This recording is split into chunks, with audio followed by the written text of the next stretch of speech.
Let's dissect the recent US and Zimbabwe military-based drama. In June 2024, US officials firmly denied allegations from Zimbabwe's President Emmerson Mnangagwa about a US military base in Zambia. General Michael Langley, head of US Africa Command, labeled these claims absolutely false.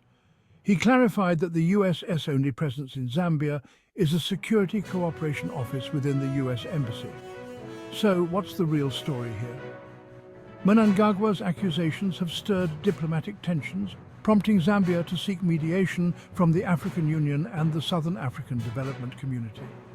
Zambia's President Hakainde Hichilema assured that the country's military partnerships, including those with the US, are purely collaborative and not indicative of a US base. This incident highlights the complex geopolitical dance in southern Africa, where US, Russian and Chinese influences vie for dominance. As the situation unfolds, the world watches closely. Stay informed, subscribe for more updates.